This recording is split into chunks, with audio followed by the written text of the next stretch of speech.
Could a therapist's office, a place meant for healing, become the scene of a sinister plot?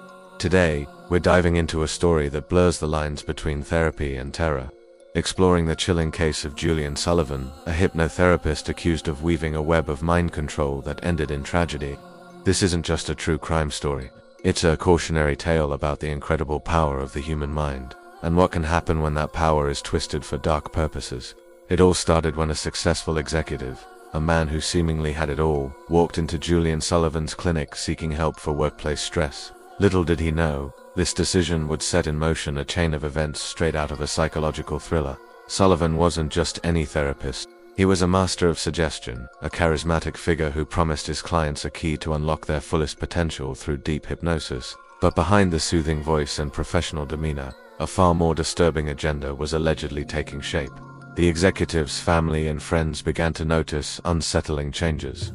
He became withdrawn, paranoid, and increasingly dependent on Sullivan. His finances, once meticulously managed, started to drain away into Sullivan's accounts. He was handing over his life, piece by piece, to the man he believed was his savior. This wasn't just influence.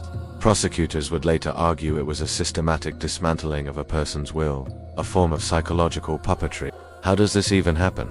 Hypnotherapy, in the right hands, is a legitimate tool used to help people overcome phobias, manage pain, and break bad habits.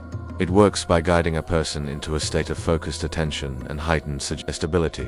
In this state, the critical part of our mind, the one that questions and analyzes, takes a back seat. This allows positive suggestions to be planted directly into the subconscious. It's like bypassing a security guard to deliver a message straight to the CEO's office. But Sullivan, it's claimed, used this key for a different kind of entry. Instead of planting seeds of confidence, he allegedly sowed seeds of fear and dependency. He created a psychological prison where he was the sole key. He reportedly convinced his client that the outside world was a threat and that only he, Sullivan, could offer protection.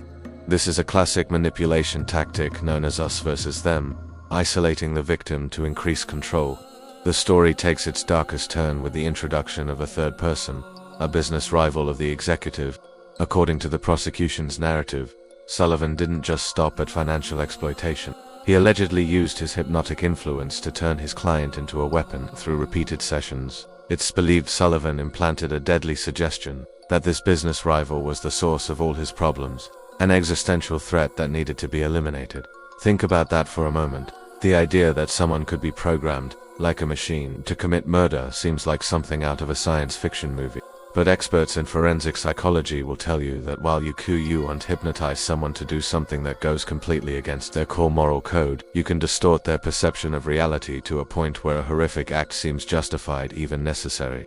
If you're convinced that you're acting in self-defense or to protect someone you love, your moral compass can be tragically recalibrated. And that's exactly what happened. The executive, now fully under Sullivan's spell, confronted his business rival. The encounter ended in a shocking act of violence, leaving one man dead and another facing a life sentence. In the immediate aftermath, the executive seemed to be in a daze, unable to fully comprehend what he had done. It was as if he was waking up from a terrible dream, only to find the nightmare was real. The trial was a landmark case, putting the very practice of hypnotherapy under a microscope. The defense argued that the executive acted of his own free will, driven by his own stress and paranoia. They painted Sullivan as a caring therapist caught in the crossfire, but the prosecution presented a mountain of evidence: recordings of therapy sessions filled with manipulative language, financial records showing a clear pattern of exploitation, and expert testimony on the subtle and insidious nature of coercive control. They played tapes where Sullivan's voice.com and authoritative could be heard repeating phrases designed to erode his client's self-worth and amplify his fears. He would allegedly use a technique called reframing, twisting past events and relationships to fit his narrative.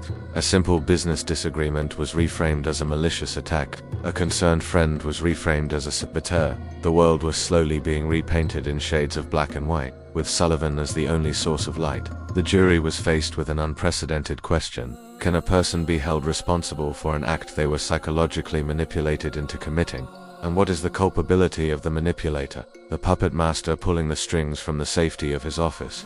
The verdict sent shockwaves through the legal and therapeutic communities. Julian Sullivan was found guilty, not of pulling the trigger, but of masterminding the entire event.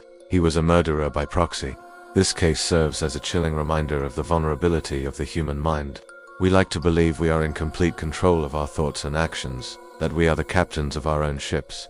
But stories like this show us that our sense of reality can be more fragile than we think. It highlights the immense responsibility that comes with any position of psychological authority. Whether you're a therapist, a leader, or even a friend, it also forces us to ask important questions about regulation and oversight in fields like hypnotherapy. When the tools of the trade are as intangible as words and suggestions, how do we protect the public from those who would misuse them?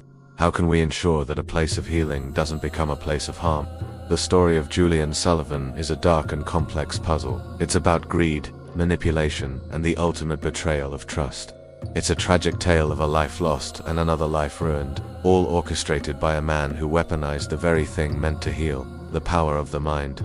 It's a nightmare scenario that reminds us to always be discerning, to question authority, and to remember that the most dangerous prisons are the ones we cannot see.